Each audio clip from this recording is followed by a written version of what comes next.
So Trev, that's the game records breakdown. I want to get into also the breakdown of the commitments that Notre Dame just got this past weekend.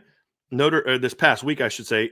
Christmas, it felt like kind of like a weekend. It was like Monday and Tuesday. Kind of felt like a weekend. Like this is like Yeah, Monday or man. something like Does that. not feel like Thursday right now. Yes, This is a yes, weird. yes. Between the Notre Dame game being played on a Friday and Christmas being on a Wednesday, my internal calendar is completely jacked up right now, Trev. Like just completely jacked up. So this is a Thursday. Notre Dame earlier in the week got 2 commitments from 2 players. One we expected.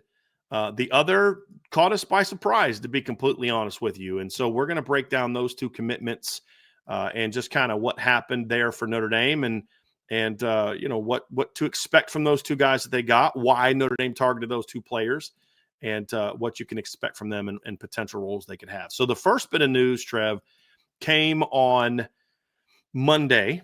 Notre Dame got an expected pickup from Will Pauling from Wisconsin. It's the second wide receiver commitment to pick Notre Dame. The first, obviously, being was Malachi Fields. So Will Pauling is not one that's been quite as linked to Notre Dame as the others, but he has been linked to Notre Dame.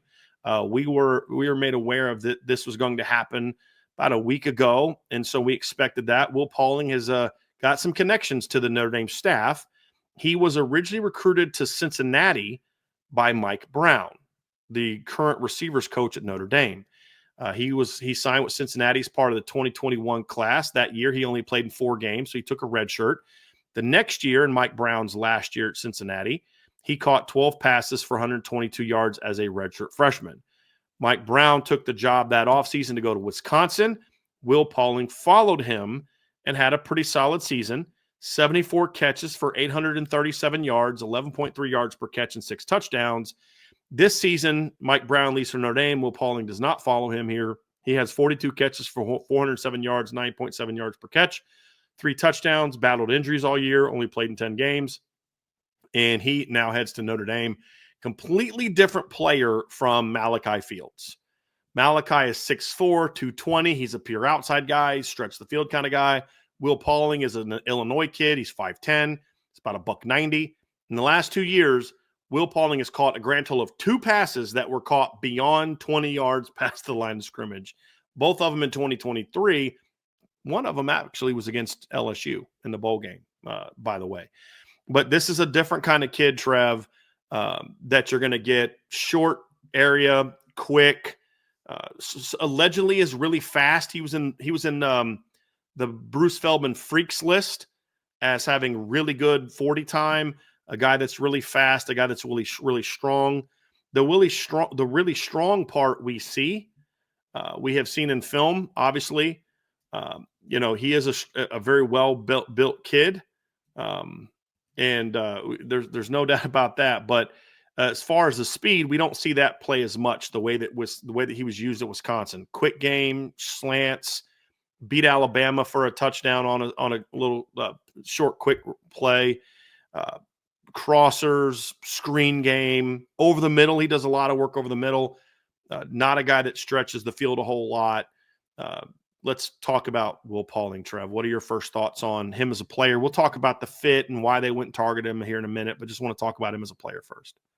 Yeah, I mean, he's a good athlete. He's a good football player. I think he brings a good veteran presence into the receiving room. Like, I don't think it's a mystery that, the 2 guys that they went out and got in Malachi Fields and now Will Pauling are 2 guys that have played a lot of football and have seen a lot, and they have a young group of guys coming in and that are all relatively raw. And so I think they need a little bit more of that experience and some of the tutelage of guys that have played a lot of football. But Will Pauling himself, I think he's really good after the catch. He's shifty. Man, like you said, like the emphasis for him at Wisconsin was get the ball in this guy's hands early. When I watch him, he reminds me a lot of Amir Carlisle when he was a slot receiver. Like, it's very similar. I think the speed, I don't know if it's that much of the same, but I think they're both good after the catch. I think they're both well-built kids. They're strong runners. And so, yeah, I mean, it is an interesting dynamic. I know we're about to talk about his impact and what his role is going to be on the team specifically. But And it just goes to show that Marcus Freeman is trying to build a roster full of people that are all like connection based. Like you look at how he built out his coaching staff, and then you talk about the Devontae Smith from Alabama commitment, and they have ties going back to previous coaching jobs there. Now you have Will Pauling coming in, who has a previous relationship with Mike Brown. Riley Leonard played against Notre Dame last year. Chad Bowden as well, because actually Chad was just the defensive recruiter at Cincinnati, so he wouldn't either. So sorry, it'd just be Mike Brown at Cincinnati. Yeah. But he's building rosters full of people that the team is familiar with. They played against Riley Leonard and they played against R.J. Oben, and they've played against Bo Collins and Malachi Fields. Yeah, exactly. So yeah, I think it's good to see. It's like the network is doing its thing, and I think Notre Dame is continuing to use the transfer portal the correct way. So let's talk about why go get a Will Pauling, because he was mostly a slot receiver at Wisconsin. Mm-hmm. I believe Notre Dame sees him as more than just a slot player. This is not a guy that they're getting because they're unhappy with the play of Jaden Greathouse. This is more of a number one, a guy that will replace Jaden Harrison in the rotation at slot. But with this kid, they also see some Jordan Faison in his game as well. Jordan Faison's primary slot guy, but in this offense, he's also playing outside, the way that Mike Denbrock uses it. So I think Trev will see him play inside and out in this offense. He's a fifth-year kid. He'll pick the system up very well. He's a smart kid from everything I've been told. So I don't think he's a pure slot. And my hope is that next year Mike Denbrock, and I do believe this is what he ultimately wants to do, is he wants to get to the point where the receivers know the offense well enough where they can move around. Because we got to forget, or we tend to forget, this is the first year of Mike Denbrock being at Notre Dame. So all these kids are still finishing up their first year running this offense. This isn't like they've mastered it. They've been in it for 3 years and all those type of things. So next year you'll have Jaden Greathouse going into year 2 in this offense, Jordan Faison going into year 2 in this offense. And I think what we're going to see is a little bit more moving around where you don't always know that Jaden Greathouse is going to be in the slot when he's in the game. So I think we'll see a little bit of that. But I do think that and as far as why would you go get a kid like this? I think number one, depth. You need depth. If this season has shown us anything, you need depth. And I've heard people say, well, that means that they're not comfortable with the young players. They don't think Cam Williams and Micah Gilbert and Logan Saldate are ready to play. And I'm just like, again, that's not the case. Notre Dame was very happy with Josh Burnham and Bryce Young at defensive end, but they needed depth. They needed some assurance. So they went and got an R.J. Oben. Now, the young guy stepped up. R.J. Oben doesn't play as much as if Josh Burnham doesn't get hurt, R.J. Oben's not starting at defensive end by the third game of the year. Josh Burnham was beating him out in snaps. I mean, he was going to be that guy pretty close into the season. And the same thing here is if the receivers don't step up, then you've got a veteran guy that's got, he's got over 100 career catches. He's got over 1,000 career yards. I'm actually going to pull up he had 74 for over 800 just in 2022-23 alone. He has 129 career catches for 1,372 career yards and 9 touchdowns, right? So this is an experienced kid playing at the Big Ten level, a kid who had 8 catches and a touchdown against Alabama this past year, a kid that I believe went over 100 yards against LSU the year before. So Mike Denbrock would have got an up-close and personal view of this kid going off on his team in 2023 in a bowl game. He went for 8 for 143 in that game, by the way. A kid that had four catches for 51 yards and a touchdown against Ohio State. A kid that had 8 catches against Iowa and their big-time secondary in 2023. He had 9 for 83 against Alabama this year, 8 for 79 against Penn State. This season had a lot of chain-moving plays in that game as well.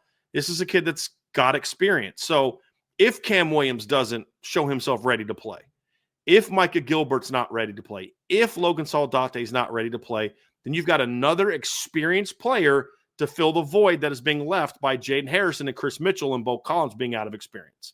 I shouldn't say Bo Collins because that's the Malachi Fields, but Jaden Harrison and Chris Mitchell, right, Trev? Now, if Cam Williams steps up and he's ready to be a difference maker, then guess what? Cam's going to play. And the perfect example is Bryce Young has played more. Well, until this past game, Bryce Young had played more snaps this season than R.J. Oben. Rod Hurd was brought in to be the starting safety opposite Xavier Watts. Adon Schuler outplayed him. Who started at safety this year, Trev? Who was the main guy at safety opposite him? It was Xavier Watts. It was Don Schuler. And then Rod Hurd played a very important rotation role. What these type of moves do is they give you protection and they give you depth. And if this season has taught us anything, is that you need depth to make it through a 16 game season. Well, I love Jordan Faison and Jaden Greathouse. Cool, me too. But what if they get hurt? What if somebody offers them $5 million to jump in the portal and leave? You don't know the answers to that, right? So you've got to have depth. You can't have Jaden Greathouse play 1,000 snaps next year. You're going to need somebody else in the slot, and they can play together. Same with Jordan Faison. So I think this is a smart move, that he's not being brought in to be an elite difference maker. He's not being brought in to be Will Fuller. If the other guys will step up, he'll start and he'll play and he'll do what he did at Wisconsin 2 years ago or something similar to it. If those other guys step up, then he's just part of the rotation. But you need depth. Imagine if Notre Dame said this year, like, you know what? We really like a Don Schuler. We really like some of our young safeties, so let's not bring in Rod Hurd. Their starting lineup would have been fine, but their depth wouldn't have been as good. What if Notre Dame would have been like, hey, we like our young guys. We love Jaden Mickey, and we love, some other guys at slot, so we're going to not bring in Jordan Clark. And then Jaden Mickey transfers, and Chance Tucker gets hurt, and Benjamin Morrison gets hurt, and all of a sudden you've only got 2 non-freshmen, 1 non-freshman at corner and the 2 deep. Where would you be in that situation? And same thing with RJ Oben. He hasn't been a difference maker, but if you take away what the expectations were, he's been a pretty key part of the rotation. He's a good run defender, gives you some good minutes, veteran leader. You're glad you have him. Even though we all view him as sort of a disappointment because of what we expected from him, you have a top 5 defense and he plays 300 snaps as part of it. That's my point, Trev. Is like, you never know when you're going to need certain guys, and that's why Will Pauling is being brought in. This is a guy with over 1,000 career yards and over 100 career catches. This helps solidify your receiving core next year.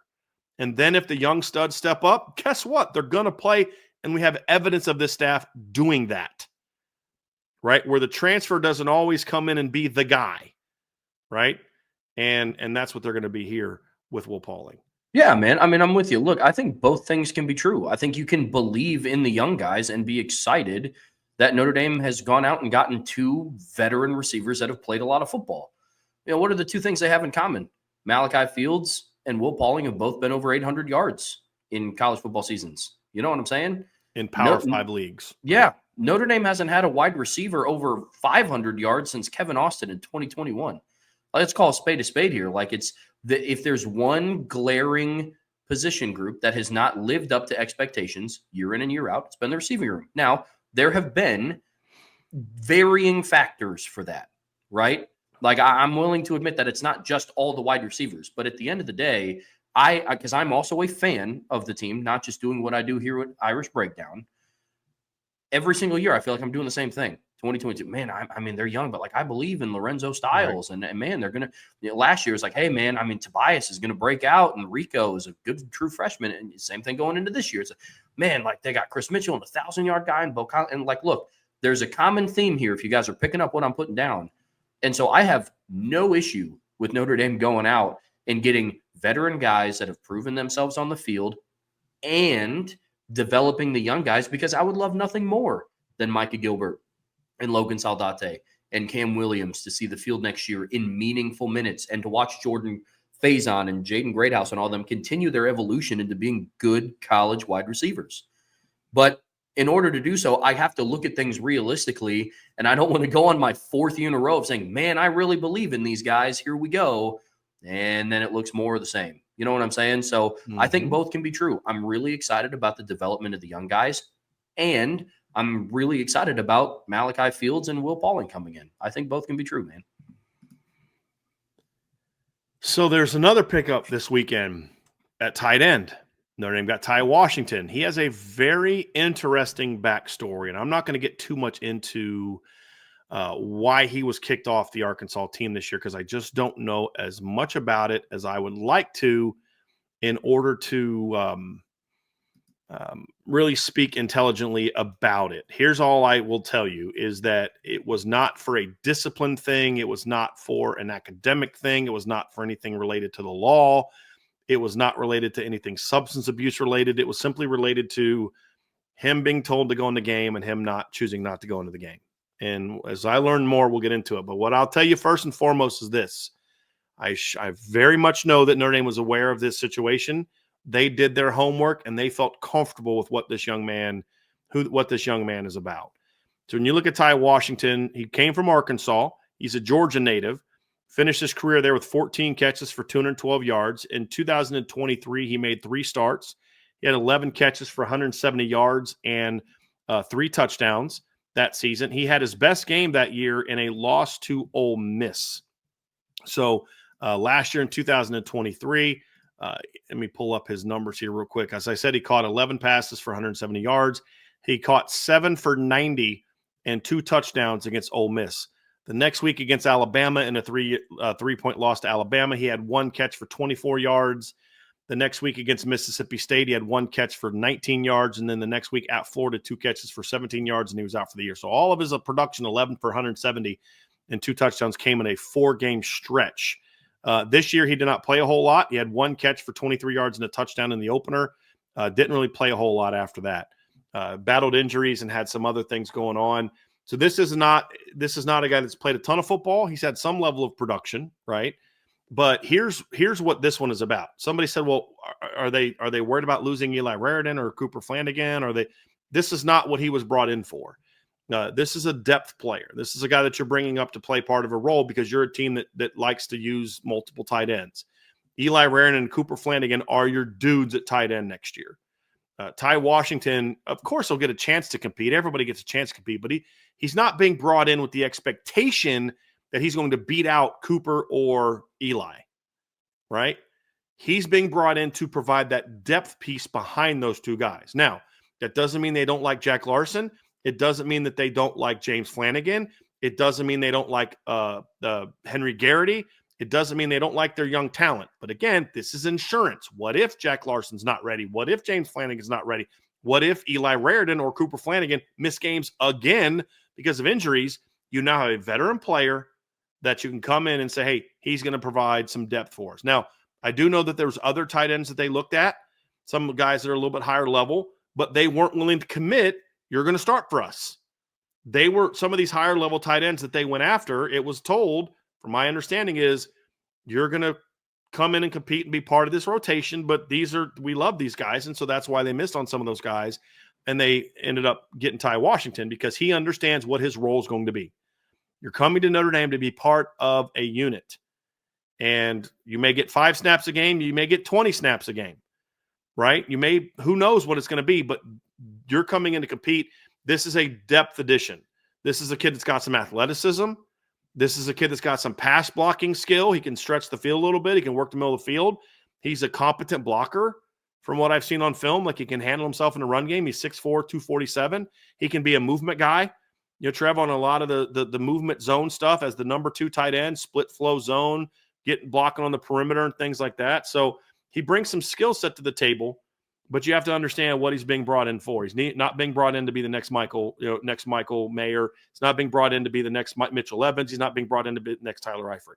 He's being brought in to be a Brock Wright, a Tommy Tremble, right? Where, we knew Tommy had talent, but Tommy didn't get the ball thrown to him a ton, right? That's the role he's coming into battle for. And from what I see on film, Trevor, I think you're adding a kid that's got 2 years of experience playing in the SEC, who's had a touchdown against Bama, big play against Bama.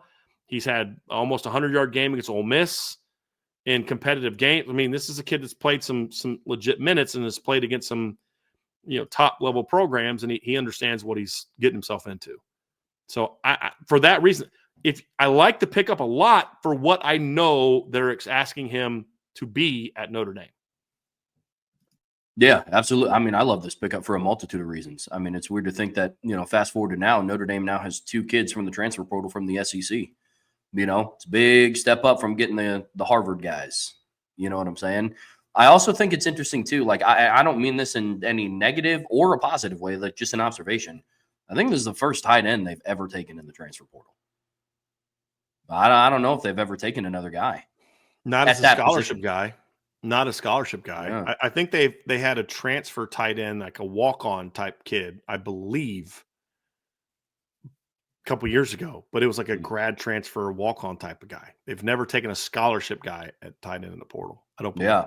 No, that's interesting. But I mean, I think above all, I think they're just evaluating whether a team is realistically. I think you're going to see some interesting moves like this from a lot of teams because playing a potential 16, 17 game season, depending on what you do in the conference championship, is new to everybody.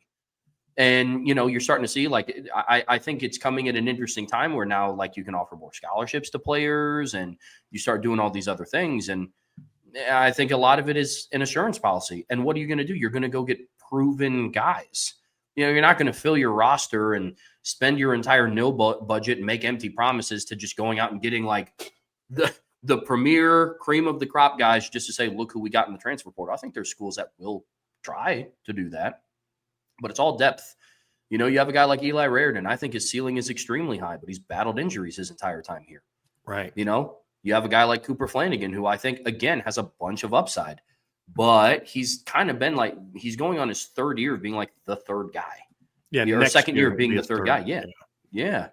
Well, and Trev, real quick, he started the year off as the number one tight end mm-hmm. because of how well he played in the spring and fall camp, and Mitchell Evans was hurt. And then he got hurt mm-hmm. and missed a game and then was not quite 100%. Right. I mean, he had 3 catches for 53 yards in the first 3 games, and he's had 1 for 2 since then. Mm-hmm. Because again, he got hurt and he wasn't healthy. Yeah. To your point, it's like, yeah, they're great players, but what if they get hurt? And then what would make you guys feel better? You know what I mean? Like a guy who's played ball in the SEC and has seen the field, or, all right, Jack Larson, I know the most minutes you played was in the blue gold game, but get out there, bud. You know what I mean? Like, if Jack proves himself, he'll play 100%. If James Flanagan comes in as a true freshman, he'll play. Mm-hmm. But this way, you have an experienced player that can help you. Where, you never want to play young guys because you have to. Right. You want to play young guys because they've earned that role.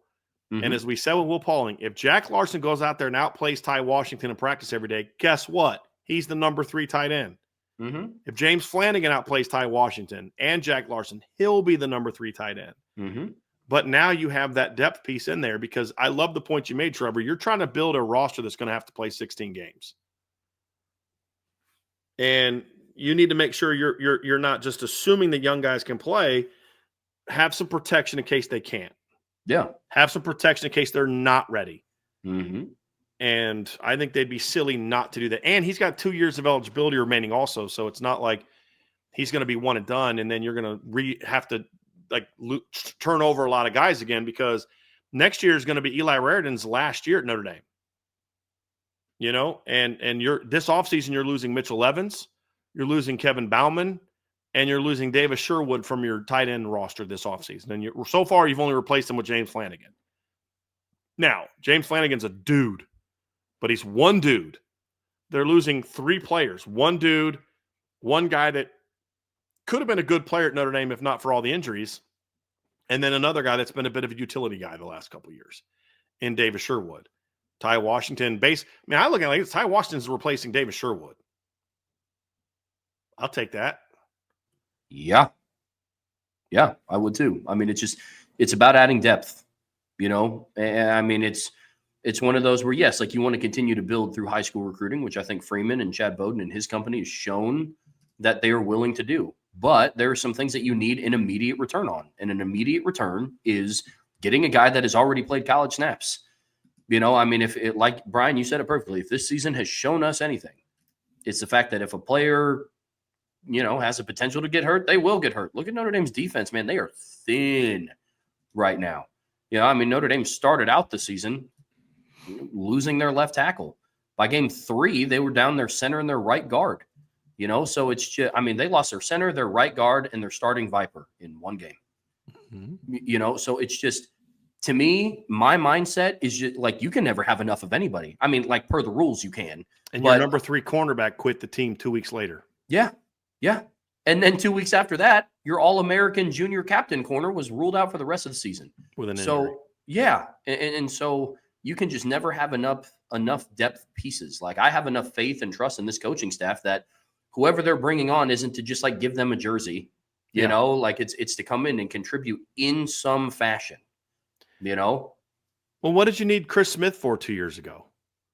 You had Jason Adamiola, you had Jacob Lacey, you had God, was Kurt Hinish still on the team? He played at Notre Dame so freaking long. But I'm being a little bit sarcastic with that, but like you had plenty of guys. You had Riley Mills, you had Jason Adamiola, you had Gabriel Rubio, who's a true freshman. You had Howard Cross. You had Howard Cross. You had Jacob Lacey. You had these guys that you could play there, and they still brought in Chris Smith. Well, thank goodness they did, because he ended up being a pretty important part of that as a rotation guy. Jacob Lacey gets hurt. Jason Adamiola was banged up at times that year, missed a couple games, right? And thank goodness you had Chris Smith, because he ended up being a pretty important part of your team, and he ended up getting picked up by an NFL team as an undrafted free agent, right? So not every guy is meant to be, Thomas Harper, Jordan Clark, Riley Leonard, that type of impact guy, and hopefully what Malachi Fields will be. And that's what I think this is here. And I think as Notre Dame fans, we're all kind of adapting to what the portal means for Notre Dame. And when you think portal, you think big money, like impact guy. And that's not really what that's not all Notre Dame has done in the portal, and not all they're going to do as rules change a little bit. You're going to need depth. You're going to need protection. You're not just trying to win 2 games at the end of the regular season now. Play 12 games, take a month off, play 2 games in 12 days, and hopefully win a title. That's just not how it is anymore because of the new rules, and Notre Dame is building depth that way. And that's smart. Like, we have to get out of the mindset of, because they got Will Pauling, does that mean they don't have faith in Cam Williams or Micah Gilbert or Logan Saldate or KK Smith? Well, number one, KK Smith has now had his second shoulder injury in 3 years. Like, I love KK Smith. I know coaches on the staff love KK Smith. He hasn't been able to be healthy, right? I know that I've talked to people around the program that think Micah Gilbert and Cam Williams and Logan Saldate, they all have chances to be dudes at Notre Dame. But what if they're not ready yet? What's your protection if they're not ready yet? Now it's another year of, well, hopefully next year is the year the receivers step up.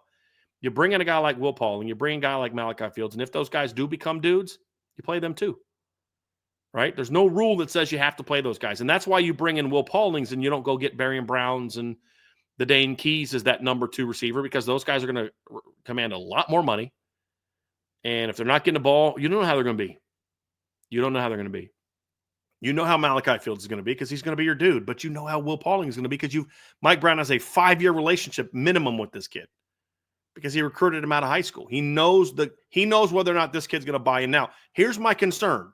Here is my legitimate concern now, right? We talked about a lot of the good reasons why. Here's my concern. My fear, and sometimes this happens with coaches, especially ones that are facing the kind of pressure Mike Brown is facing, that you go with the established player no matter what, because you're too afraid of the young guy making a mistake, that you rely too much on the veteran player. I hope that doesn't happen next season. I really hope that Mike Brown doesn't lean so hard into the proven guy that he knows that maybe you lose a little bit with your development piece. And that is, I will say, that is my concern. If I'm told, all right, if they say, hey, look, Will Pauling is going to be an important piece of what we're doing next year. If that means he's the number 2, the number 3, the number 4, we don't know. That's to be determined. But trust me, we're still focusing a lot of time on developing the Cam Williamses, the Micah Gilberts, the Logan Saldates, the Elijah Burrises, the Scrap Richardsons. Cool. Let's do it.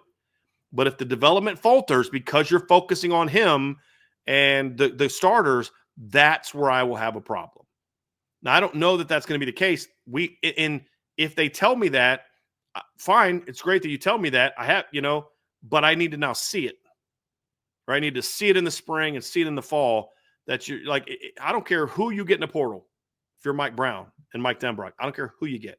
I don't care if you get the number 1, 2, 3 receivers in the portal. You better make sure that your wide receivers coach makes Cam Williams his pet project this offseason. Because Will Pauling can help you. There's no doubt.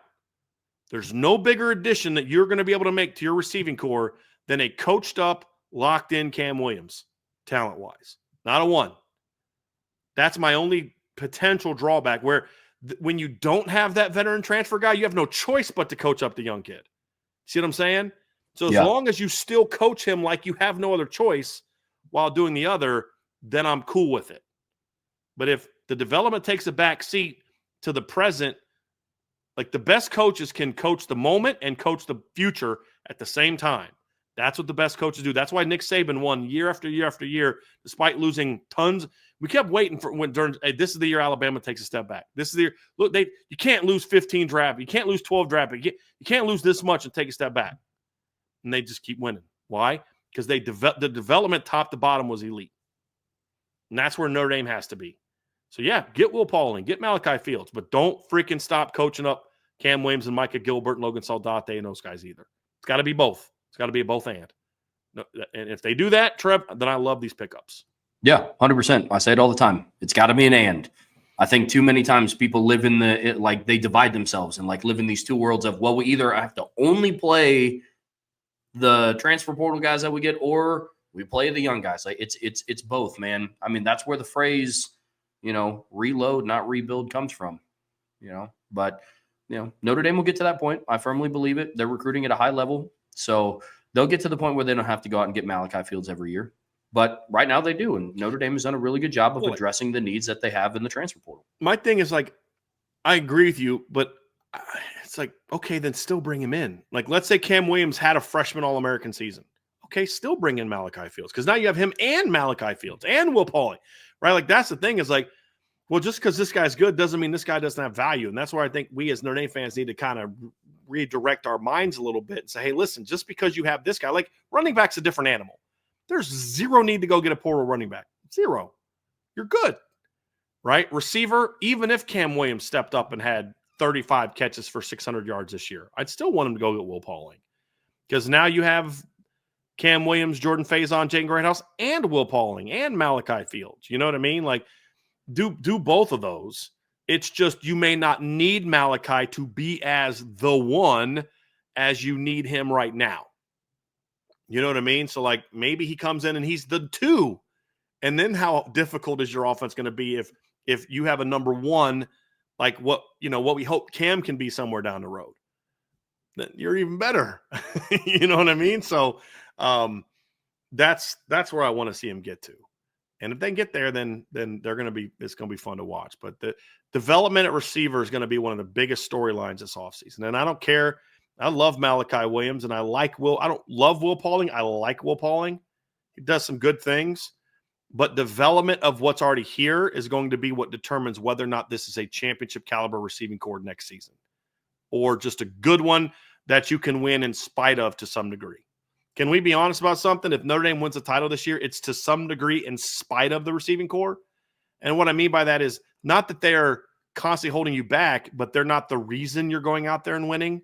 They're just a complementary piece that sometimes you have to overcome them to win. Let's be honest, that's had to happen at times this year. But to get it to the point where it's not that and it's a reason why you're winning. Yeah, it's a strength. Development has to be. It can't just be because you added Malachi and Will Pauling. It has to be part of you are also developing Jaden. You're developing Jordan. You're developing Cam. You're developing Micah. You're developing Logan and then the incoming freshman. It has to be both. It has to be both. And if it is, I'm fired up.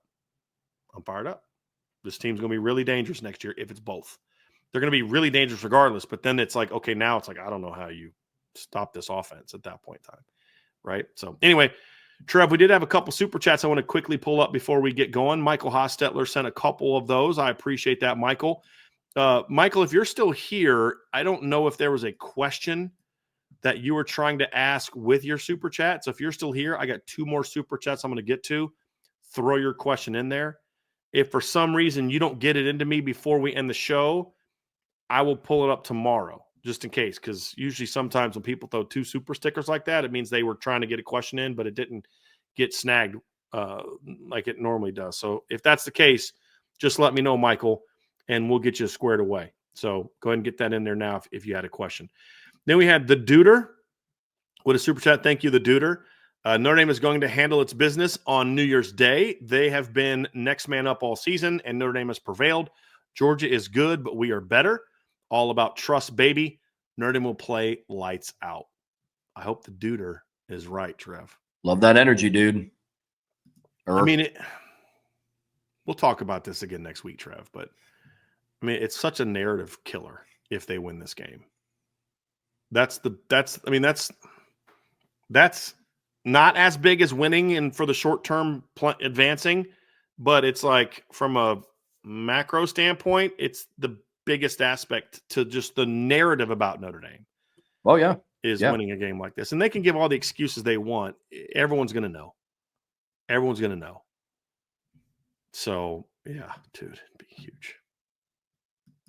Got one from Iden Benami. Thank you, Iden. Do you think the lack of fans going to NOLA will matter? Obviously, teams play better games away, but just wondering. I'm surprised Marcus Freeman didn't know about the Georgia Notre Dame championship game. Guys, he wasn't even born yet when that game got played. Like, you understand that, right? Like, Marcus Freeman was not born when Notre Dame played Georgia. I don't need him to do a history lesson about Notre Dame Georgia game back in 1981. He knows about the history of USC.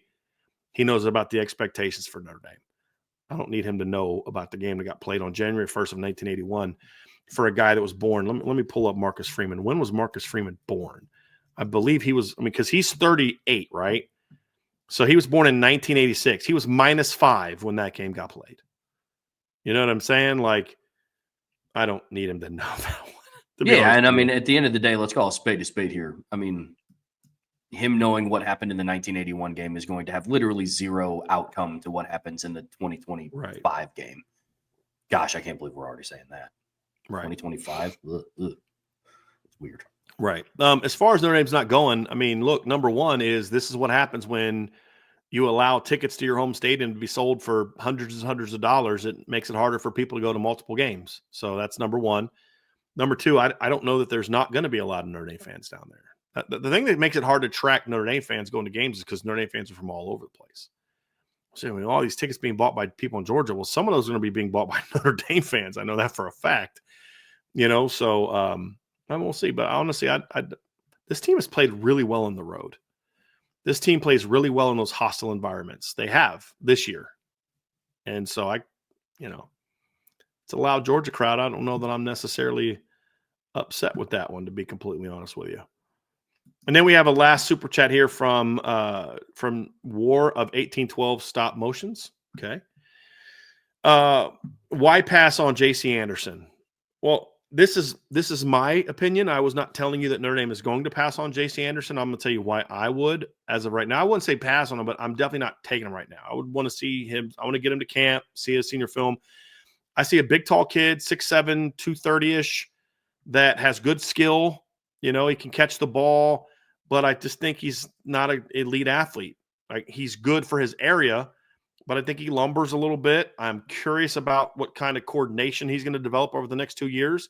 There's a chance his body could because he's one of those kids that like sprouted up really early, Trev, and he's a lot like that lanky, awkward basketball player that's like 6'7", and his feet are weird. And then once he stops growing and his body catches up to his height, he then becomes this really skilled big man. Maybe he's that, but I need to see that first. I also think he's a guy that may end up eventually, might even grow into an offensive lineman depending on how his body shoots up. But he just hasn't shown me on film, because I don't care what your dominance is in high school. I care about what your skill set says in the projection. I don't see a guy that right now screams, I'm a big-time tight end at Notre Dame. I just don't see that right now. So not that I'd pass on him. I would pass on taking him right now. I wouldn't drop him per se. I would slow play him quite a bit, because, again, this is not Notre Dame's opinion.